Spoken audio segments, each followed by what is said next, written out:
Bob Woodward writes The Ultimate Insider, accounts about American presidents, politics and foreign policy. He is one of the duo of journalists who exposed the Watergate scandal that led to President Richard Nixon's downfall.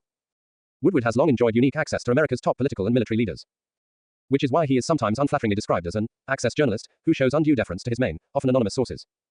His latest book, War, belongs to the same genre as earlier works and is based on scores of interviews offering insights into the highest levels of decision-making during Joe Biden's presidency. What gives this book added significance is its publication on the eve of the American presidential election, as he draws comparisons between Donald Trump and Biden in how they dealt with international crises. Woodward considers Trump as the most reckless and impulsive president in American history, who is demonstrating the very same character as a presidential candidate in 2024. He, therefore, deems Trump to be unfit for a second term in office. These views are no different from what Woodward previously wrote in his trilogy of books on the Trump presidency. The first two, titled Fear and Rage, were about the chaos in the Trump White House and depicted the former president as a self-obsessed, ill-informed and impetuous leader. The principal focus of his new book is on how the Biden administration handled the wars in Ukraine and Gaza, although Woodward's disclosures about Trump's relationship with Russian President Vladimir Putin, sending him COVID test kits when they were scarce at home, attracted greater pre-publication publicity for the book.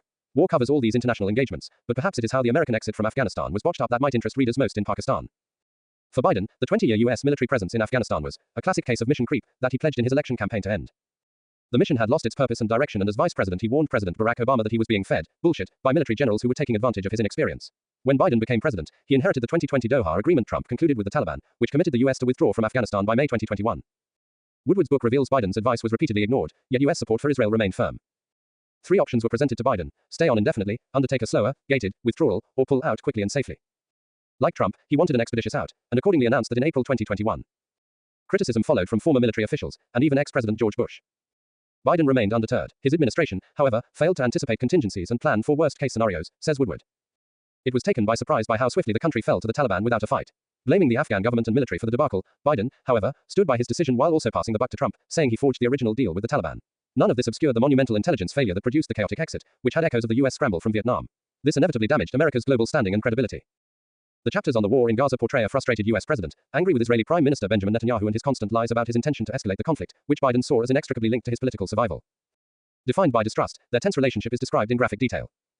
Woodward cites several occasions when Washington's advice was willfully ignored, including on a ceasefire deal, Israel's invasion of Rafah, siege of Gaza, airstrikes on Beirut, and on avoiding civilian casualties. He quotes Biden as telling Netanyahu that the perception of Israel around the world increasingly is that you're a rogue state, a rogue actor. He cites Biden's frequent use of four-letter words for the Israeli leader. Biden wanted to contain the war to Gaza and, according to Woodward, told Netanyahu that the U.S. is not on board on any preemptive attack on Hezbollah. He also told him Washington would not participate in any Israeli offensive action against Iran. He was concerned that 45,000 U.S. military personnel and contractors stationed across the Middle East would become targets of attack. The book details heated arguments between Biden and Netanyahu over humanitarian assistance for Gaza. The Israeli leader repeatedly responded to this by saying he will not allow a drop or ounce to go into Gaza to help the people.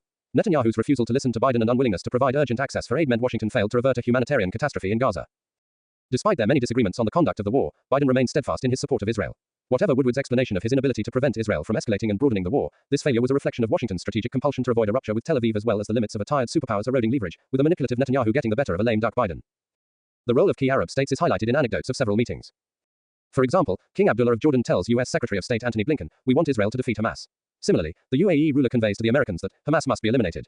Saudi Arabia's Crown Prince Mohammed bin Salman says to Blinken in discussions on a future Palestinian state, "Do I want it? It doesn't matter that much. Do I need it? Absolutely." Significantly, though, he added he would never betray the Arab or Muslim world on this issue. The war in Ukraine also receives detailed treatment. The most striking disclosure concerns U.S. intelligence information in September 2022 that Putin was considering using tactical nuclear weapons, and efforts by the Biden National Security Team to stop him. Direct U.S. warnings to Russian officials are claimed by the book to have averted the danger of nuclear escalation. Whether or not one agrees with many of Woodward's assessments and conclusions, this is a compelling, must-read book for its rich detail and insights into decision-making at the top echelons of the U.S. government in times of war and crisis.